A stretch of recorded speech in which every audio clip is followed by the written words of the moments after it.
محبر لمعت تجري سنة علامة حزاب مبجاس إنه لومي أبغون الزعرني هزبي دو بمبال نقبلاتن دقفتن التحوابيرا مزتفل على يجبرت سنة يزمدنا أم مسراتن عقم بزفقدو دما دقف أمو فاين سنيها. وصع زلوا سدود سمع زهر سمعيتن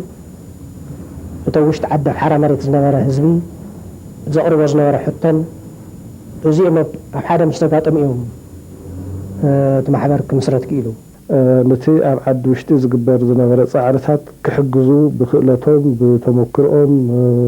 بماتريال بجنزبهم كحجزو زبل على ما حيزو بتوجس محبري معناته. أتقال الحبرة السبت تقرأ يحبيرو نتي محبرة إيكونومية دقاف زد اللي حبرة السبت وش تعرض لهم دقاف أب سبعين أمريكا تمسريتها محبرة اللي مع تقرأ.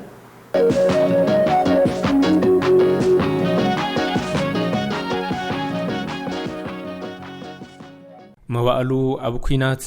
أزوان كبان سلأت خوينو كي تكبار حيلتات تمكحتن بعداويان وررتن بستودو من قصاص حفاش النامك مزعيو بعد صنع متكل حزب تقراي إذ حزب زي أبز أمن له حساب زي شكل زموجتن حساب العلنا زجزا سنلبنا وحدنا سلوه حزب ونيم كابزي سلطون أتحساسبا زونن حزب استفترو فتو تعدهم دياسبورا تغارو دمام قداي تقراين حزب تقراين وترو أبحلن غيرم علتاو نابرهم أبزمر حل أوانون بخويناتن تميتن تقودي أزنبرت تقراين محواي زعلم محبر أب مود أتاش حنت شعات ميتن سمنان أمتمرت نمتي أشهاكينم أتي صار حزب زخنا كي سرعات بقالسي وسعات حمد بن مئتاو أبستقاربرلو ورحنا حسا شحنت شعات ميتن سمانان حدن أمتمرت دمام زم قدسات ولن طبيان دياسبورا تغارو إذا أب تاريخ وعزو لمعاتن عبيتن حزب تقراي عبي إجام زلوا محبر لمعات تقراي مسريتهم أو ألم مايا زنورنا تغارو نا أو هارر زنور تغارو نا محبر لمعات تقراي وعلى اللمو انتاي نكبر زبل مجمرة كزي نسمعه أو قريو زنور علامة تقراي كافتو زنورتو خوينات حزب تقراي سعير وزيو عاوت رحبو نابل معات كأتي زنك أساقس حايلي يمو نوزي محبرزي أبالات نخون زبل مبقسين يرو خلنا ون خم عبي صاوعيتنا وسيدنا خم عوي صاوعيت هرشا كلش كنت عايش ناوزي مسمص انا دما بعلي خبر لمعه تግራይ سرحتي جميره ابتخرت كوهم زقبا نغرات زجمرتلو مساس سرحتون رانالو وخنتاتي نيرو زم سبرأي سبكيا زخنو دياسبورا تغارو أبي وصاي عديز نبر تغراوي بزي زخنا أفلالاي زلوو مويان كالتن نتغراين حزب تغراين بزربح منصر أبي حدا مخوعتو خوينو حزبنا زقات مو محبر قطواو صقمات نكالي تنكر وداو مهلاو أقداس إيو زبل امنت بمحاز أبي صلال محبر لمع تغراي خوينوم حاجز نكغاورو زخلوم بايتا فتيروم شدش سنة حسا شحنت شعتميتن سمانان حدن عمتمرت أبي سمين أمريكا واشنطن دي سي استمسرتت زا محبر أبتوم فلامو 3 عمتات حزب تغراي كاب سرعة درجي مليئو حراك ساب زوص أبي حرا مريت تغراي تمرتا ودقفنا قبرو دحر مصناح وانا بيت صحفتا بشحنت شعتميتن سمانان 4 عمتمرت نابكت ما مقلب مزوار أب عبيتو رايات لمعات مالتون أب هنصتن مملاء ناوتن أبيات تمرتن أب ممحاشن مزمانن أوهبا قلقالو تعنا تقرأين زي تكاقدة تسعويت أيام ما تعنا تكالات زبرسالو قم بحدش جمرالو خناتات سلزنبرة مبارخس أبتعناون أدهبنا نسرح كبالن كله كلنا أزيون صبو سرحتي إمو كحجز زقبو نقر نحجز زبلون حصبت العين محبر المعات تقراي كاب أبلاتا بحفشا كامل لحزب تقراي دقفت المعات حزب تقرايين قبرت سنايت كالاتين كاب ترخوا في الفل أطوت بحادو وغن طلب مسرة المعات حزبي زمال ألوم بتخالي مدايد ما توسخي هفتي ترخب اللوم زتاز أنعو مدبات مالتون مقوعزيا حزب السلام تكال كونستراكشن حولتي بهلي كبرتاتن ساقاتاتن تقراي زلالي تكال سرحة توريزم بمتياش أب أدليتز بهالو قلقالوتات حزبي موالن واي بمفساس زحانسس أطو مدبات نبفز أمزخ سرحتي كتعمم صنيحة أيام تتحيز له مدبات كله مستناي كللنا استراتيجي استحققوا فن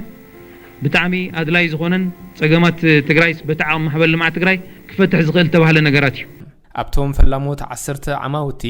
ኣብቲ እዋን ሱር ሰዲዱ ዝነበረ መስካሕ ካሕዲ ድኽነትን ድሕረትን ኣብ ግምት ብምእታው ማሕበር ቁጠባዊ መነባብሮ እቲ ውፅእ ህዝቢ ንምምሕያሽ ዘኽእሉ 1176 ፕሮጀክታት ልምዓት ብምውጋን 1.7 ሚልዮን ህዝቢ ተረባሕ ገይራም ማሕበር ልምዓት ትግራይ ብ10ታት ሚልዮን ዝቁፀር ገንዘብ ኣኪባ ኣብ ልምዓት ኣውዒላና ካብዚ ወፃኢ እውን ብጉልበት ክፅብፀብ ዝኽእል እሞ ናብ ገንዘብ እትቕየር ከዓ ብዙሕ ሚልዮናት ክቁፀር ዝኽእል ጉልበት እውን ኣብ ስራሕ ውዒሉ ኣሎ ከምኡውን ዝተፈላለዩ ናይቲ ሕብረተሰብ ክፍሊ ብፍልጠቶም ብምኽሪ ነዚ ናይ ልምዓት ስራሕቲ እናወፈዩ ፀኒሖም እዮም ማሕበር ልምዓት ትግራይ ህዝቢ ትግራይ ኣብ ዘካይዶ ፀረ ድኽነት ቃልሲ ዕምቆትን ስፍሓትን ዘለዎም ስራሕትን ትተዓምም ብ1986 ዓመተ ምህረት ብ1987 ዓመተ ምህረት ብ2001 ዓመተ ምህረት ከምኡውን ኣብ 2012 ዓመተ ምህረት ዓበይቲ ሃገራዊ ቴሌቶናት ብምክያድ ፕሮጀክታት ንምፍጻም ዝኽእላ እቶት ብምትእኻብ ብርክስ ዝበላ ኣብያተ ትምህርቲ ብምህናጽ ተረከብቲ ዓዲ ዝኾኑ ወለዶ ክፈርዩ ዝገበረት ትካላት ጥዕና ትግራይ ብሓይሊ ሰብ ብንዋትን ክጠናኸራን እቲ ዝውሃብ ግልጋሎት ክሰፍሕን ክዝምንን ዘኽኣለት ትካል ህዝቢ እያ ተዘጋጅታችኋል ግራንድ ክራፍት ካምፓኒ ምን ያህል በለው 1 ሚሊዮን ብር ግራንድ ክራፍት ካምፓኒ 1 ሚሊዮን ብር ታቂት ሽፋን ትምህርቲ ተራባሪና ነቲ ሽፋን ትምህርቲ ለክነክትል ፋንድ ተኣኻኽብ እዮም ኣብ እዋን ድማ ህዝቢ እቶቱ ብጣዕሚ ትዑት ኣዋፅ እንትበካዮስ ክንደይ እዩ ክዋፅእ ብዝኾነ ኮይኑ ግን ከነዋፅእ እዮም ተለተን ዘልዎ ተጀሚሩ ማለት ሎሚ ተለተን ዝበሃል ዘሎ ትግራይ ማሕበር ልምዓት ትግራይ ተጀመረ ኣብ መጀመርያ ተለተና 9 ሚልዮን ንክፊል 9 ሚልዮን ተሰሚዑ ዝፈልጥ እዩ ኩሉ ደመወዝተኛ ይዝከረኒ ተጋዳላይ ብምሉ ዝነብሮ ማይኦም እዩ ይዝከረኒ ናይ ምስራቅ ህዝቢ ዝበሃሉ ናብ 3 ሚልዮን ብር መድሒዞም መፅኦም 9 ሚልዮን እዚ ብዙሕ ኣስርሐና ብዙሕ ድማ ይዘሰርሕ ነይሩ ከምለመ ይኮነ ብዙሕ ትምህርቲ ብዙሕ ናይ ጥዕና ከይዳታት ወስድ እንደገና ኣብ ዓመት ካልኣይ ተለተን ጌርና 12 ሚልዮን በዚአን ነፊልና እውን ብዙሕ ሰራሕና ብኣጠቓላሊ ናብ 7 ኣብቲ 80ታት ከባቢ እቲ ድኽነቱ ካብ ጦርነት ዝወፃናሉ ግዜ ስለ ዝኾነ ብጣዕሚ ሰፊሕ ፀገም ነርና ኣብዚ ናይ ማይ ስራሕቲ ብዙሕ ስራሕቲ ሰሪሓ ዘን ብሚልዮንስ ልግመቱ ባይዞይ ናይ ብዙሓት በሽሓት ዝቁፀሩ ስልጠናታት ተባሂሎም እዮም ናውቲ ሓገዛት መፅኦም እዮም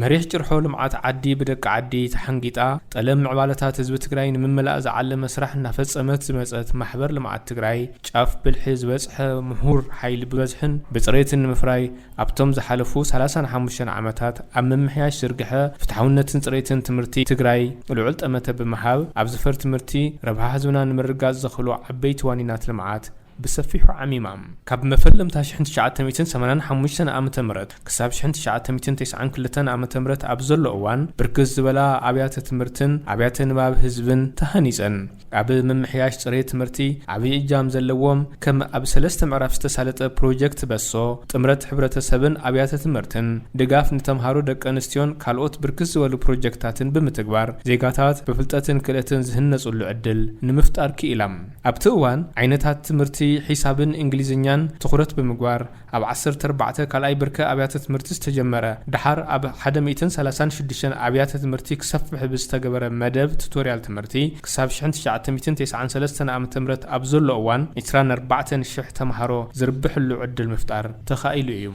بكل مداي بتي بحرشة يخون بإندستري يخون بتمرتي يخون بخالي يخون بكل مداي الرؤية زخانة استوات أو كنا متسن خلاب حبرة السبنا أقول دحرت أنكرناي أفتي معبالة حيل سبي سلازي أقول ما تصبق بيتا فتيرنا لنا نزمت ونتصبق بيتا أم تشاچينا ينزلنا تمرتن دحر وسيدكا كاب متفق ما هي منت جميركا سجع أنا يونيفرسيتي ليفل نخن أتو بزح مدلات نقبر صنيحنا هنا سلازي مسكللنا مستي حبرة السبنا تحاويفنا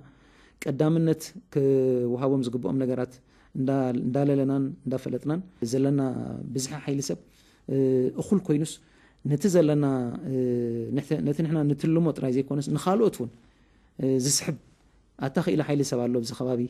نخيداو إنفست نقبر زبل كونتات نخنفتر ناي حبرة السبنا تجمع دما نقرفوا له كونتات نخفتر زي تقند تقولتنا إذا توتوريال قدم مجمارو حدا زي ترد الناس ترف النجار قلت كونه يخالي بتتوريال حاجة زين قلت يهون مالك زي ترد أنا يسترفس بزح حاجة زركب لنا كابتن فلي تمارو فلي حاجة زركب لنا إنت اللي ترد نجار تعلم كولا يبرري قلا نمت أنا واحد نراد أنا كل نفسي أبتقرأ هذه خلال خلتش خلتم يتقدم يبركي أبيات تمرتنيها بمحور المعات تقرأ يستهانس أكابزين ناب شد الشمس سبعان لعل شد الشمس سبعان قدام يبركي أبيات تمرتين الله سلازي أبتقرأ كابز الله قدام يبركي أبيات تمرتي كباب سيسو زخونة بمحور المعات تقرأ يستهانس عيني تو لحد 3 مليون زخونة أبت ما عدت تمرت الله محور سب خباب سيسو سلا محور المعات تقرأ يو ما عدت تمرت تقاديس الله يو أبتمرتي صفحت صريت زم حشون تبصحنا تكرر يكون صراحتي بيتمصحفت بمهناص بيتمرتات بمهناص ناوت بمملا حدا تخلاي قلامينو تخفيتو بسساتم هارو كجمر مغوار مالتي تخاتاتالو قصرو ندعابه تصعنو فطرتي تودادرتي بقع سب مفراي سرحتو صراح مالتي تخلاي نايزي مقصلتا زخونه ام.اي.تي بزح زول انجينيرات كمرت كفري نفط تግራይ تطلو عود ايكونومي كاتي سرح سراح عبي سراحيو مبزحت حزلو تمهراي ولا بخالي بيت تمرت خوينون بمحور المعات تግራይ ወይ زي تشلمه ወይ فولنتير زي جبره ብቻ محور المعات تግራይ بصبق ጎኑ زي ጎኑ ጾቶ መንሰየሎ ምባል بتعم መጸገሚ ስለዚህ ክንዱ ዝኣክል ነርቱ እንትና እዚ አይ ቲንክ ብዙኾነ ዓይነት ማዕቀኒ بتعم عوት ዝባሃል ስራሕትና ስራሕ መጽዮ ትምርቲ ንሕና ከም መንግስቲ ናይት ወረዳ ወይ እንደገና ከምቲ ህዝቦይኑ ክሰርሖ ዘይኽእል ጸገማት በቲዲኤ ሃም ዝስራሕ ንፈልጥና ማለት ኣባ ጸጋም ቦታ ቲዲኤ መጽያ ትሰርሕ ማለት ኣባ ጸጋም ፍላይ ወልቃይ ትሰርሕ በጣም ጸጋም ዝኾነ ቦታ ማለት ካው ጀሚር ክሻሕ ዝብሎ ለኹ ቲዲኤ ብዙሕ ነገር ትሰርሕ ማለት ዝቤት ትምህርቱ እዚ ያው كم زتري وتستانيصو عاويو ولا لسؤلو لما مالخعو هزرعي واتنبر افتر الشوا ناي اخلي النبره قاديدكا ابداس غيركا زمهارو لغزي حليفو يم مالتي بمحبر مع تغرا رادي يكون تزو علو تنقساقيس يكون واصيو كابدقون كاب افنا علون هزلس يترفني عدي كان نصي عدنا تاني صنا تمهارنا خواصلنا يخول يوم كعوينا يخول يوم كبزل درجه تطرعي مسلل تسرحيو زهنصا زينور يلنا قدم تشعيك في لنا تمرتي ازي قدمي برك بيت تمرت دنقلاتي تمايره خزنا خلاي برك سغيرنا خلاي برك هم زرخه فوق بتاع صبقي كل ነገር استمالي لانت ايس تقلقالتنا بدنب مهارنا كلاسو كل ነገር بتاع دسالي زي زخونه اللي زحسو مالتي بمحور المعت تግራይን بدغفتن زخونه ياو زي كاله اللي نيرم تمارا كازي وصيم ناخاليم كل نيرم وي دما كبيت سرحنا انا نمهر نيرنا سلازي ياو محور المعت تግራይ لانا زغوره دغف دعم زلعله إذا بروجكت حدنا تجارو زخونة محبر لمعات تجراي أب عودة مرتيز وجنتهم عبيت وانينات المعات عطنا خيرا كتقصل بفلوي بلوصاتهم هارو تحريهم زم هارلون نقلامينو زا مثلا كلاي برك ابيات تمرتي كتحنص كمون عبداس زمهار ولدون كيهلو ماخل زغورو مدبات حنصا كتسرح عمبل 10 حد سروع غوايا بستوسنه مسرت او عودة تمرتي سفحت بروجكتات حنصا ناب سراح أتيام بمسرة زي بالعلي 600 مليون بر وصعي أب 12 عبيت كتماتات تجراي نقلامينو زا مثلا فوليات كالاي برك ابيات تمرتي مهناصن باستات 900 مليون بر 250 داس ابيات تمرتي نا معري ممهار كفلن مسغارن كمون كاب زتفلاليات كالات وهاب تحجز كاب زركب اتوت نصري تمرتي وسنت زخونو سوفت بروجرامات تمرتي بستوادد استطناخرن ملكعو سامو داتا ورحت قمتي 2013 عام تمرت مدباتا بالعلم منفس قلقالو تحزبي بمعمام ابزرقحن صريتن تمرتي ልዑል እጃማ ተጻዊታም ኣብ መበል 11 ጉባኤ ብሰፊሕ እዩ ናብ ስፔሻል ሃይ ስኩል ናይ ምስፋሕ ምክንያቱም ኣብ 10 ጉባኤ ዝተጀመሩ 6 ስፔሻል ሃይ ስኩል ንስፍሕ እንተናእሰ 3 ንውስኽ ወይ ኣብዘን ዞዋታት ኣብ ዞዋ ሓንቲ ንግበር ዝብሉ ዝነበሩ መደባት ኣብ መበል 11 ጉባኤ ከዓ ናብ ሰፊሕ ዝኾነ ናይ ቀላሚኖ ናይ ምስፋሕ መርሃ ግብሪ ናይ ትግራይ ዩኒቨርሲቲ ስቴት ዩኒቨርሲቲ ናይ ምፍጣር ናይ ዲጂታል ኤዱኬሽን መርሃ ግብሪ ናይ ምጅማር بعوي قعدت ناي صريت تمرت كغير كامبين نا ريفولوشن مكياد تحساس قبر اجمامرا نستخاخل زوليو ما اخل غيرو تسريح لنيرو ناي تግራይ معوالسي افلطتن اب خلتن مسرت قبرلو تيلنا ماتي سزبونا انفست قبرلو اب مناسي اب هصاوتي انفست قبرلو سون ز پرپزي 12 سبيشال هاي سكول اب 12 ከተማታት ትግራይ ማለት 12 ከተማታት ትግራይ ማለት በከንቲባ ዝመሓድራ ከተማታት ትግራይ እንዚአን ዚአን ካብ ሑመራ እስካብ አላማጣ ያን ሑመራ አላ ሽራሮሎ ሽረሎ አክሱም ዓድዋ አብይ ዓዲ ዓዲግራት ውቅሮ መቀለ ማጨው አላማጣ ኮረም ሶዚአን ኩላን ዘን 12 ትምህርት ቤት ዚአን ስፔሻል ሃይ ስኩል ምህናጽ ቀላሚኖ ተለይ ማሃር ኒራ አነ ዝጽይት ዘይ መምጣኸይ ጭራሽ ና ትምህርት ፍቅርላ እንዝክሊን ኢሉ ግምት ይብለይ ወላ ኣብ ኤሌመንተርና ሃለ خل ወላ ጎዝ ይኹን ግን ኣይተጣዓመው ይብደንቢ ማንያቱም ምሳየ ማዕራ ዓቅም ልነሮም እንደም በጣም ልብልጽ ነነሮ ቆልዑ ትኹነታቶም ጽቡቅ እዮም ነው hazለ ግን ሃምታ አነ ለለኽዋ ይኾኒ በጣም ዓዊ ዲፈረንስ ነው ወሶምለ ተወዳዲሮም ይምላብዚ ማዕራ ዕድል ተዋሂብና ለቀላሚኖ ማዕራ ዕድል ትምህርት ቤት ያ ምግብ ካብዚ እዩ ላይብረሪ ተጥቀም ሃም ደስታ ሪፈረንስ ቡክስ ነው ስለዚህ ናይ ኻብ ቀሙሳን ጥራሕ ከው ልባም መኻን ይደልይካ ቀላሚኖ ምእታውን ካፍቲ ናይ ትምህርቲ ዕላማ ኻን ዕውት ንኽትኮን ካብ ምግባር ብዝለዓለ ኣብ ናይ ህይወት ኣመራርሓ ማለት ናውስተ ኣተለኻ መብዛሕትኡ ግዜ ዩኒቨርሲቲ ዝኣቱ ካልእ ሰብ ካብ ታሽዓይ ክሳብ 12 ናይ ካልኣይ ብርኪ ቤት ትምህርትስ ቦርዲንግ ስኩል ምዃንስ ኣብዚ እዩ እምበር ኣብ ካልእ የለን ሕዚ እሱ ምዃኑ ብህፃንነትካ ከመይ ጌርካ ህይወትካስ ክተመሓድራ ትኽእል ከመይ ጌርካ ህይወትካ ትልሚ ኣውፂኻስ ኣብቲ ተደለየ ብርኪ ኣብቲ ክዓውተካ ዝኽእል ብርኪ ክትበፅሕ ኣብዚ ዝቆፃፀረካ ኣካል የለን ነስኻ ባዕልኻ ኢኻ ትቆፃፀር መምሃራን ይቆፃፀሩ እዮም ብርግፅ ግን ዕላማኻ ኖ ንዓ ኣብ ካልኦት ሰዓታት መምሃራን ኣብ ዘይብሉ በዚ ኢኻ ክትገዝ ዘለካ ንዓፅንዕ ዝብለካ ከም ወላዲ የለን ኣብዚ ባዕልኻ ኢኻ ክትቆፃፀርን ትልሚ ኣውፂኻ ክትከድ ዝግበአካን እሱ ናይ ዓብዪ ትምህርቲ እዩ ዜጋታት ፍልጠት ሳይንስን ቴክኖሎጂን ቀሲሞም ኣብ መድረኽ ዓለም ተወዳደርትን ክኾኑ ብምዕላም 6 ህንፀተን ዝተዛዘማ 18 ኣብ ከይድ ህንፀት ዝነበራን ብሰንኪ ዘጋጠመ ኩናት ህንፀተን ጠጠው ዝበላን ማእኸላት ሳይንስን ቴክኖሎጂን እናሳለጠት መጽያ 36 ቪርቹዋል ኮምፒውተር ማእኸላትን 36 ኦፍላይን ዲጂታል ላይብረሪን ካብ ምጥያሽ ብተወሳኺ ናብ 50 ማእኸላት ዘስፋሕፍሐት እንትትኸውን ኣብ 200 ቀዳማይ ብርኪ ኣብያተ ትምህርቲ ዲጂታል ትምህርቲ ብምትእታውን ብኣተሓሳስባ ክእለትን ፍልጠትን ዝበቕዐን ምስ ሳይንስን ቴክኖሎጂን ዝተላለየ ወለዶ ንምህናጽ ልዑል እጃም እናተጻወተት ዝመጸት ጻዕራም ማሕበር እውን እያ ማሕበር ልምዓት ትግራይ ዘመኑ ዘመነ ሳይንስን ቴክኖሎጂን እዩ ማእኸላት ሳይንስን ቴክኖሎጂን ክንሓንፅ ኣለና እዘን ማእኸላት 3 ስሪ ንዋሪና ንብለን 3 ነገር ዝሓዛ ቆራ እዩ ሳይንስ ላቦራቶሪ ኣለዎን ኣብያተ ፈተነ ኮምፒውተር ላቦራቶሪ ኣለዎን ላይብረሪ እውን ኣለዎን 450 ተምሃራይ ብሓደ ግዜ ዘተኣናግድ ቅድመን ድሕረን ውዕሊ ስምምዕ ሰላም ፕሪቶሪያ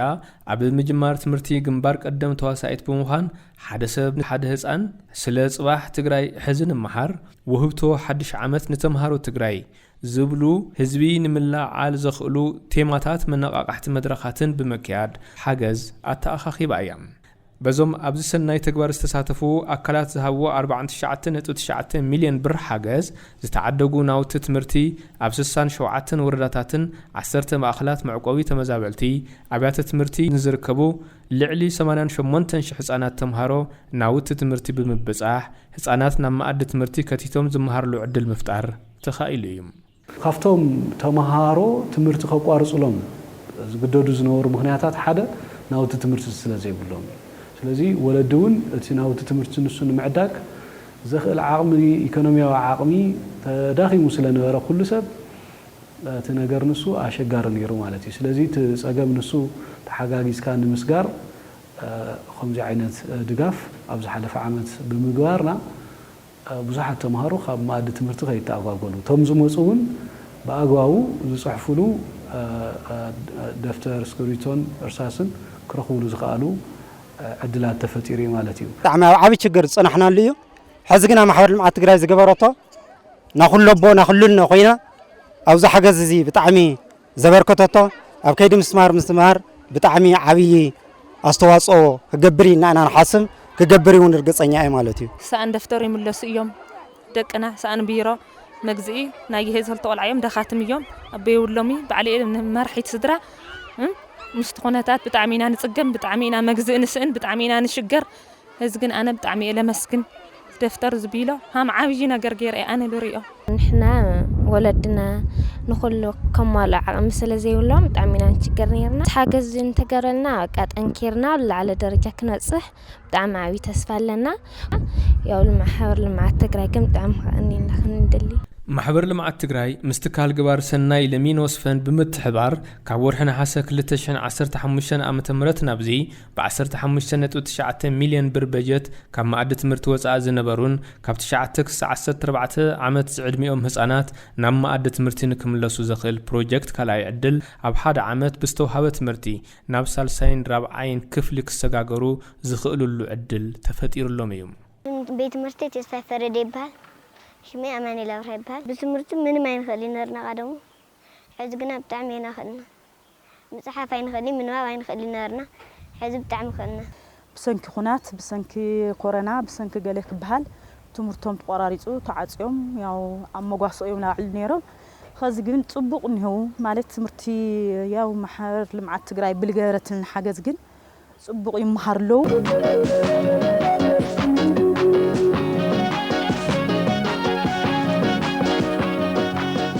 ካብቲ ምስረት ሽፋን መውሃቢ ግልጋሎት ጥዕና ትግራይ ንምስፋሕ ጠመተ ሂባን እናሰርሐት ዝመፀት ማሕበር ልምዓት ትግራይ ክሳብ ሕዚ ክልተ ዓበይቲ ሆስፒታላት 7 ማእኸላት ጥዕና 74 ኬላታት ጥዕናን ብሓፈሻ 83 ትካላት ጥዕና ብምህናፅን ከም መጻረዪ ኩላሊት ማሽን ተሓከምቲ ዝደቅስሉ ዓራውትን ካልኦት ዓበይቲ ናውቲ ሕክምና ብምምላእን ንሕብረተሰብና ዝተማልአ ግልጋሎት ሕክምና እናሃባ ፀኒሐን እየን ኣብ ምክልኻልን ምቁፃርን ሕማማት HIV ኤድስን ዓባይ ሰዓልን ኮሮና ቫይረስን ኣብ ኣዋህባ ግልጋሎት ሕክምናን ምርመራን ረኽሲ ስርዓተ ምትንፋስ ስነ ማእዛን ከባብያዊ ጥዕናን ግንዛቤ ሕብረተሰብ ዘዕብዩ ኣስተምህሮ ጥዕና ንምስፋሕ ዝርግሐ ሕማም ፊስቱላ ንምዕጋት ኣስተምህሮ ግልጋሎት ስነ ተዋልዶን ምጣነ ስድራን ዘድሃቡ መደባት ሒዛ ብምስራሕ ኣብ ዘፈር ጥዕና ትግራይ ልዑል ግደ ነይርዋ እዩ ኣብቶም ዝሓለፉ 35 ዓመታት ብመዳይ ጥዕና ጣብያታትን ጥዕና ኬላታትን ምስራሕን ሰሙያ ምስልጣንን ዓብዪ እጃም ኣለዋ ካብዚ ሓሊፉ ድማ ብጥዕና ቢሮ ክስራሕ ተሓሲቡ ዝነበረ ናይ ደቡባዊ ዞባ ሪፈራል ሆስፒታል ማሕበር ልምዓት ትግራይ ሰሪሓቶላ እዚ ድማ ናብቲ ናይ ሕብረተሰብ ጥዕና ምክንኻን ዓብዪ ግደ ከም ዘለዎ ዓብዪ እጃም ከም ዘለዎ ነረጋግፅ እቲ ናይ ጥዕና ዘርፊ እንተሪእናዮ ሰፊሕ ዝኾነ ናይ በዓል ሞያ ሕፅረት ሰፊሕ ዝኾነ ናይ ጥዕና ትካላት ሕፅረት ኣብ ዝነበረላ ትግራይ ቀለልቲ ክበሃሉ ዝኽእሉ ክሕከሙ ወይ ክንከላኸሎም ንኽእል ሕማማት ምክልኻል ይኹን ምሕካም ዘይንኽእለሉ መዋዕል ስለ ዝነበረ እሞ ናይ ሰብ ህንፀት ዕዉት ክኸውን እንተኮይኑ ከዓ ካብ ጥዕና ተነፂሉ ክኸውን ስለ ዘይኽእል ኣብ ናይ ጥዕና ተበፃሕነት እውን ብሓደ ወገን እቲ ናይ ፅሬት ከዓ ብዓብዪ እዩ ማለት እዩ ምክንያቱም ሽፋን በይኑ እኹል ኣይኮነን ነቲ ሽፋን ዝሕግዝ ነበረ ታይተልና ኮይና ስፍሕ ዝበሉ ብዝሕ ዝበሉ ሰሙያታት ካብ ዝተፈላለዩ ዓዲ ሞግላይዝ ብምግባር ብምምፃእ ዝሰርሑ ዝነበረ ስራሕ እዩ ምስ እዚ ተታሒዙ ናይ ሕክምና ናውቲ ብምምላእ እውን ማእኸል ይስራሕ ማለት እዩ ማሕበር ልምዓት ትግራይ ምስ ማሕበር ልምዓት ትግራይ ጨንፈ ጀርመን ዩኒቨርሲቲ መቐለ ኢትዮ ዊትነንን ብምትሕባር ብዝተሰርሖ ዓበይቲ ስራሕቲ ድማ ን21 ክእላታት ሕክምናን ስፔሻሊስት ሓካይምን ናብ ሃገረ ጀርመን ብምልኣኽ ካብ ሓደ ወርሒ ክሳብ ሓደ ዓመት ዝበፅሕ ሞያዊ ስልጠና ዝረኸቡ እንትኾኑ 80 ሓካይም ካብ ሃገረ ጀርመን ናብ ትግራይ ብምምፃእ ግልጋሎት ሕክምና ብወለንታውነት ሂቦም እዮም 12 ክእላታት ባዮ ኢንጂነሪንግ ድማ ኣብ ጽገና መሳርሕታት ሕክምና ስልጠና ወሲዶም ብምምጽኦም ተበላሽዮም ዝነበሩ መሳርሕታት ሕክምና ትካላት ጥዕና ትግራይ ተጸጊኖም ግልጋሎት ናብ መሃብ በቂዖም እዮም እዚ ኩነት ኣብ ወሃባ ግልጋሎት ሕክምና ትካላት ጥዕና ትግራይ ክመሓየሽ ኣብ ምግባር ልዑል ብጽሒት ዘለዎም ስራሕቲ ምግባር ሰናይ ተፈጺሞም እዮም ኣብቶም ፈላሞት 10 ዓመታት ማእኸላት መሰልጠኒ ሰልኽለኻ ኣኽሱም ቃላሚኖን ማእኸል መሰልጠኒ ፍረስዋት ኢንዱስትሪ መቐለን ብምጥያሽ ልዕሊ 7000 ዝኾኑ መናእሰይን 200 ጉዳኣት ኩናት ትግራይን ብኮንስትራክሽን ስራሕቲ ሓፂን መፂን እንፀይቲ ስራሕቲ ማዕለማ ዓለባ ምርባሕ ደርሁ ሓፀርቲ ስልጠናታት ብምሃብ ናብ ስራሕ ከኣትው ብምግባር ኢኮኖሚያዊ ዓቕሚ ዓርሶምን ስድሮኦምን ዘዕብይሉ ዕድል ካብ ምድልዳል ብተወሳኺ ኣብ ዳግመ ሕውየት ትግራይ ብፅሒቶም ኮፍ ገይሩ ቃላሚኖ ያው بتسعة شدش واحد زاكينا سلطنا شو ودياو نطفتاتنا ترأي ودياونا بأسلطانينا تسغاغرنا مالتي مسرتو اب تግራይ ብዙሕ ግዜ በኩናት بتفطراዊ ሓደጋታት ተጠቃዓድ ብምንባሩ ናይ ሙያ ዓብይ ክፍተት ነይሩ ስለዚ እዚ ክፍተት እዚ ንምምላእ ስልጠና ኣብ ሓፂን መፂን ኣብ እንፀይቲ ስራሕቲ ኣብ መንደቕ ከምኡውን ዓብይ ሃብቲ ናይ ትግራይ ዝኾነ ናይ ንህቢ ምሕደራ ከዓ ንህቢ ምሕደራ ሙሉእ ትግራይ ኣናሃብ ስለ ዘለው ካብ ከባቢኡ ዝመፁ ገባራት ብንህቢ ምሕደራ ከመይ ከም መሓድሩ ከም ዝግብኦም ንህቢ ተሓዛይ እዚ ሰልጥኖም መለሱ ነይሮም 3 ወርሒ ነይራ ተሰልጠና ብዓይነት ዕድል አግኒና ሰሪሕና ልዕልና بعرسنا كنحضر عرسنا كنخيل كيرنا خير السلطنة بتاع مطبوع نيرو كل نجار تمالي ماشينات مليون 3 مليون نايد مسارحتات بمول تمالي انت نا ياو انا كل اللي بقعه مهران لونا بقع مسارح له ياو زمت زاوزلات سلطاني بمول صبو خلت حزي يروط يلل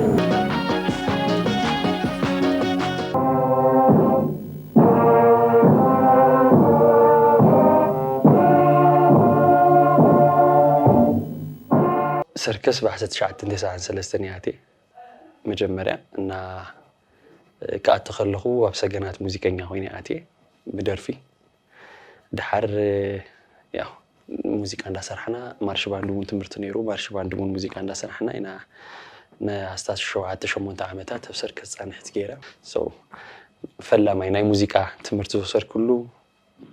ناي موسيقى حساباتي استمهار كله رخب قوة سمعيتي ودليتي مزرخب كله بوتا سركسي ما مهارة الناس نورو يو نفسي الماستر شيف نجاش ناي موسيقى not only أنا حجب تقرأ يزلو نقدر تري يزل خمارش ما عندي له قصي يزلو نعطو مزيتيو لعلو كله قاع أبز نقدر زي كم سجن وزدل كل شيء عك حلف وزير لنا زغنا إن كاركتر زلو وسب كمو تزهلو 10 تسبي لازم منه نفسي راري أزريوني مو يعني قد بزلوا وسوي مسجن ناتو حساب ندحرنا قصل كوينا بتعامل بزح نقدر كنكير نخيلنا توم بزحت موسيقيات اللو أب تقريني فتي أبز إندستريزس بتعامل بزح عبي بوت هذلهم سبات أبز درجة نخن بتصح زجبرنا تسيز نبرة نا أب سركس تقرايز نبرنا تذهبونا كم عدلي أنا زقطرم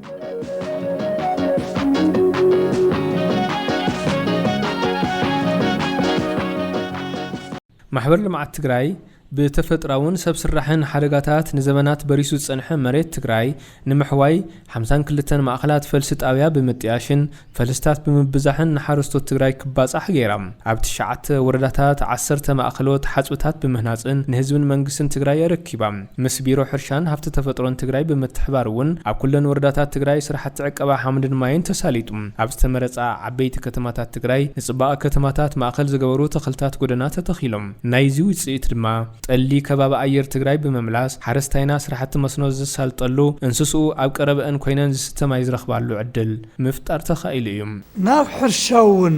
ልምዓት ክነኣቲና ክባልን ከሎ እምባርኸስ መበገሲውን ቱ ከባቢያዊ ምሕዋይ ስለዝኾነ ኣብ ዳግመ ግረባ ይኾነ ወኻለ ስራሕቱን ዝስራሕ ስራሕቲ ንጀምር ይዝክር ናብ ዳግመ ግረባ ክነኣት እንድሕር ኮይናውን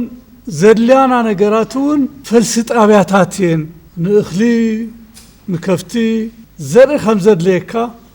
ንዳግመ ግረባውን ፈልሲ ጣብያታት የድልየን ብዝብል እምበኣርኸስ ፈልሲ ጣብያታቱን እጣናኺርካ ንኺደሉ ዝብል ስራሕቲ ክጅመር ስትራቴጂ ወፀሉ ኣብዚ ሕጂ ዝነበርናዮ ዝኒሄ ካብ ዝትከል ግን ፅርየትን ፅፈትን ፅቡቕን ኢና ንምገብን ንካየድን ዘለና ከምኡውን ከም ውላድና ከም ናብራና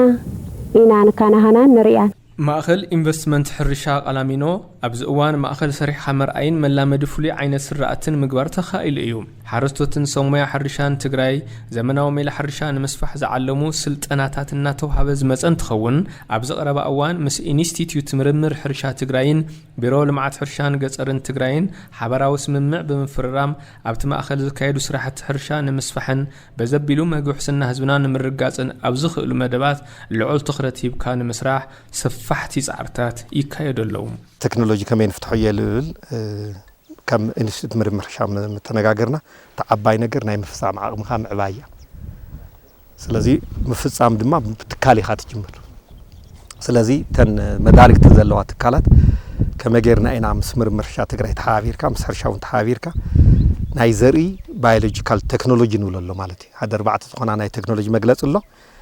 ተሓንቲ ዘርኢ ማእኸል ዝገበረ ናይ ዘርኢ ሕፅረት ከመጌርና ኢና ነቃልል ኣብ ናይ ዝራእቲ ኣብ ናይ ሕምልቲ ናይ ዘርኢ ምቅላል ስራሕቲ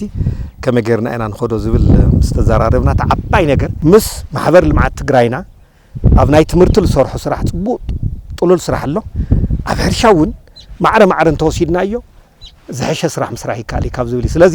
ናይ ምፍፃም ዓቕምና ከተበርኽ ተኮይንካ ኩለን ኢንስቲትዩሽንስ ተናይ ቴክኖሎጂ ዝገጥማና ክንፈትሕን ክንኽእል ኣለና ማለት እዩ ማሕበር ልምዓት ትግራይ ኣብዚ እዋን ንዝተፈላለዩ ትካላት ገበርቲ ሰናይ ፕሮጀክታት ብምቕራጽ ብኣማይታ ሸሓት ዝቑፀሩ ደቂ ኣንስትዮን መናእሰይን ኢኮኖምያዊ ዓቕሞም ዘዕብዩሎም ስልጠናታት ዝረኽብሉ ባይታ ትፈጥር ኣላ ያው ከም ማእኸል ኢንቨስትመንት ቃላሚኖ ኣብ ከባቢና ዝርከብ ሕብረተሰብ ይኹን ካብ ዝተፈላለዩ ማእኸላት ዝመፀ ብሕርሻ ማእኸል ኣቢሉ ናይ ሃፍቲ እንስሳ ከምኡውን ሆርቲካልቸር ዝመሳሰሉ ስራሕቲ ናይ ነዊሕ ግዜ ተመክሮን ልምድን ዘለዎ ትካል ብምዃኑ ያው ሕዚ ዝግበረሉ ናይ ሜካናይዜሽን ሕርሻ እውን ናይ ተኣካል መቐፀልታ ገይሩ ምስ ዝተፈላለዩ መዳርግቲ ኣካላት ተሓቢርና ናይ ስልጠናን ተመክሮን ልውጥ እናገበርና ንርከብ ማለት እዩ ማሕበር ልምዓት ትግራይ ሕርሻ ቢሮ ነዚ ስልጠና እዚ ኣዋዲዶም ክንስልጥን ብምግባሮም ብጣዕሚ ነመስግን እዚ ስልጠና እዚ እውን ሕርሻ ትግራይ ንምዝማን እንተኮይኑ ኩሉ ኢድ ካይሉ ገንዘብ ዘሎ ብገንዘቡ ጉልበት ዘሎ ብጉልበቱ ድሕር ተሓባቢሩ ሕርሻ ትግራይና ዘይዓብየሉ መንገዲ የለን ስለዚ ኩሉ ዞም ትካላት እዚኦም ዝገበሩልና ነገር እንዳመስገና እዚ እውን ተስፋሕፊሕ ንኽቐፅል ድማ ተስፋ ንገብር ብተመሳሳሊ ድማ ምስ ትካል ገባሪ ሰናይ ዩኒሴፍ ኣብቲ ማእኸል ሰሪሕካ ምርኣይ ብምድላው መናእሰይ ፀቢብ ታሕራስ መሬት ዘለዎም ክፈላት ሕብረተሰብን ብሓመድ ኣልቦ ሕርሻ ኣቢሉ ተረባሕቲ ዝኾኑሉ ባይታ ንምፍጣር ይስርሐሎም እቲ ናይ ከተማ ሕርሻ ክንሰርሖ ንሓስቡ ዘለና እዚ ማእኸል መሰልጠኒ ማለት እዩ ስለዚ ክልላዊ ማእኸል መሰልጠኒ ኮይኑ ክጠቕመና እዩ እቲ ካልኣይ ብቐፃልነት ኤኒ ኣብ ሃይድሮፖኒክስ ዘለው ቴክኖሎጂ ዝመፁ ኣብዛ ትካል እዚኣ ኣብዛ ቦታ እዚኣ እናተፋለጡ ነቲ ናይ ከተማ ሕርሻ ብዝሕግዝ መልክዑ ንኸይድ እዚ እውን ክልላዊ ዝኾነ ስራሕ ንምስራሕ እዩ ተጣይሹ ዘሎ ሳልሳይ ካብ ሕማምን ምንክኻእን ነፃ ዝኾነ ኣሕምልትን ንከተማና ብምቕራብ እቲ ናይ ከተማ ተጠቀማይ እውን ካብዚ ተበጊሱ ኣብ ገዝኡ ሕድሕድ ገዝኡ እውን እናምረተ እቲ ናይ ፉድ ሴኩሪቲ ወይ ከዓ ናይ ኒውትሪሽን ሴኩሪቲ ንብሎ ንምስኻዕ እዩ ማለት እዩ እኹል ኣመጋግባ ዘይምህላው ዝመፁ ሽግራት ኣለው ንሱ ግን ኩሉ ሻዕ ከምዚ እንዳተዛረብናሉ እስክንነብር የብልና ኣብ ዝኾነ ቦታ ነዚ ናይ ምክልኻል ስራሕትስ ክንሰርሕ ክንክእል ኣለና ሓደ ካብቶም ናይ ምክልኻል ስራሕቲ ዝበሃሉ ድማ እዚ ተበፃሕነት ናይ ከምዚኦም ዝበሉ ኣትክልትታት ወይ ተበፃሕነት ናይ ዝብላዕ ነገር ምግፋሕ እዩ ካብቶም ተበፃሕነት ክነግፍሐሎም እንኽእል ሓደ ቴክኖሎጂ ድማ እዚ ሓመድ ኣልባ ወይ ድማ ሃይድሮፖኒክ ፋርሚንግ ዝብልዎ እዩ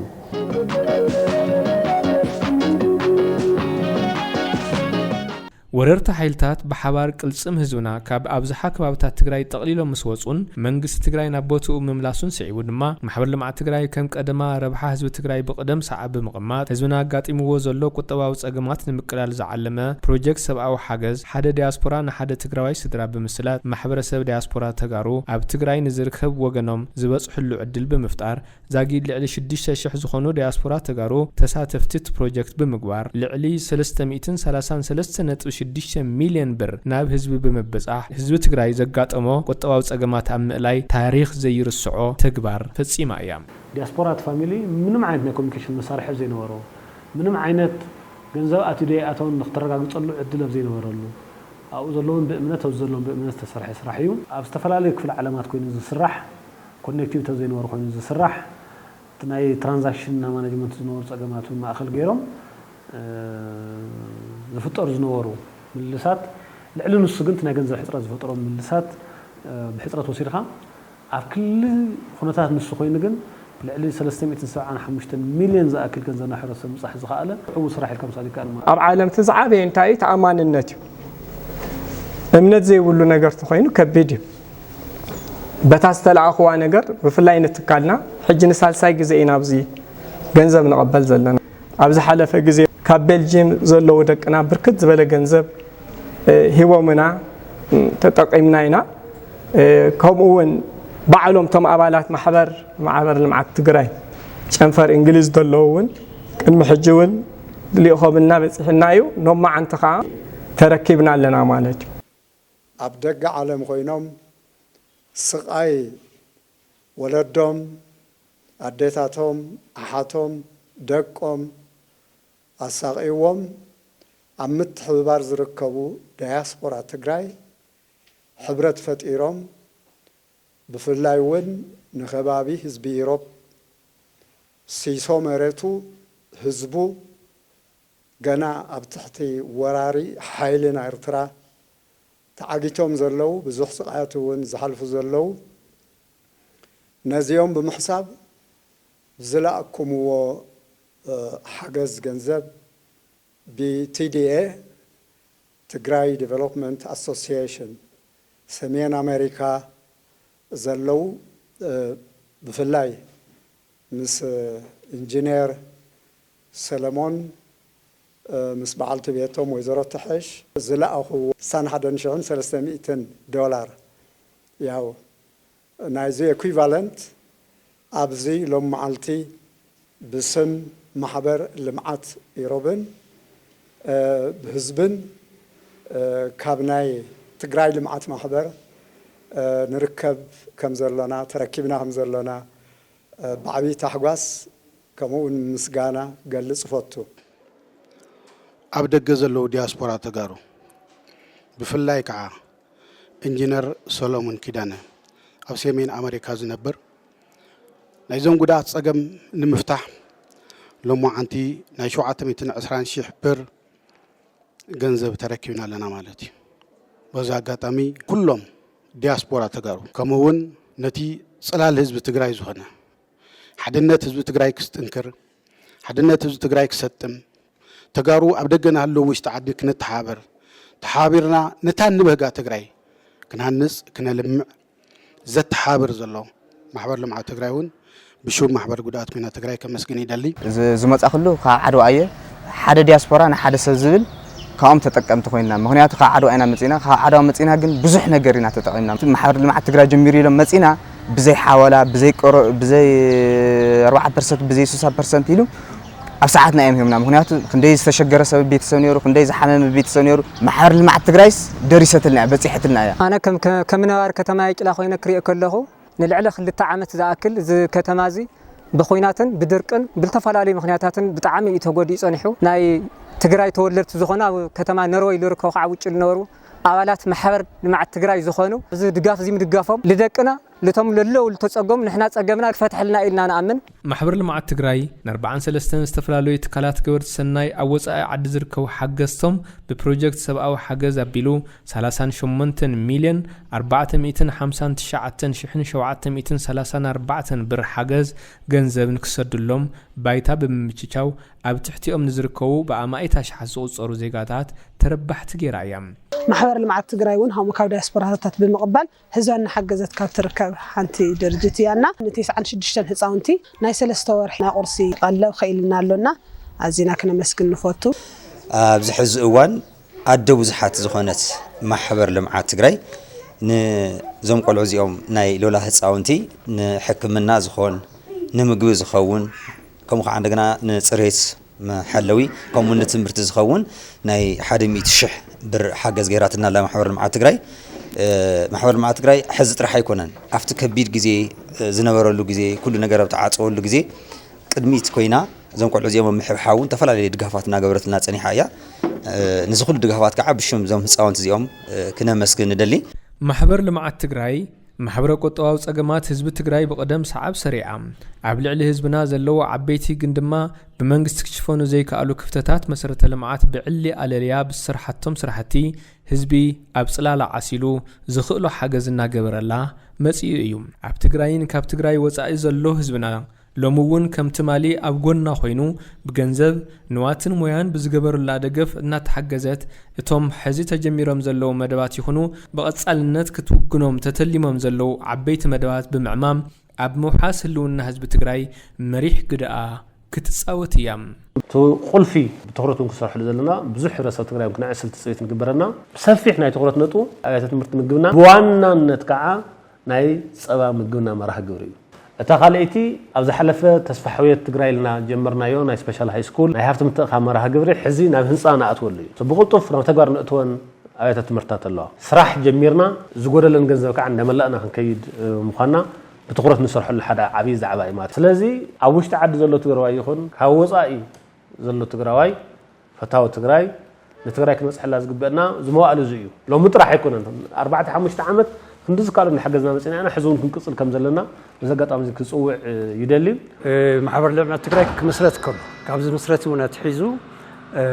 ዝኾነ ይኹን ናይ ፖለቲካ ሙዓይ ምዝሓል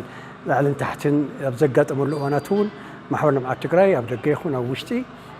ነቲ ዕላሙ ጥራሕ ተላዒሉ ህዝቢ እውን ሙሉእ ንሙሉእ እምነት ስለ ዘለዎ ኣብቲ ማሕበር ምስ ፖለቲካዊ ጉዳያት ተኣሳሲርዎ ከይዶ ይፈልጥ ነይሩ ስለዚ ሕብረቱ እንድሕራ ጠንኪሩ እንኳን ዶዘን ቤት ትምህርትታት እዚአን ካልኦት ንዕብየት መሰረት ክኾኑ ዝኽእሉ ኢንፍራስትራክቸር እቲ ትግራዋይ ብናይ ባዕሉ ዓቕሚ ካብ 5 ሳንቲም ከምታ ዝበልካ ክንጅምር ከለና ነፍሲ ወከፍ ገባርኮ 50 ቅርሺ እኮ ይዘዋፅእ ነይሩ ሰቦ ኣብ ዓመት ማለት እዩ ኣብ ገጠር ኮይኑ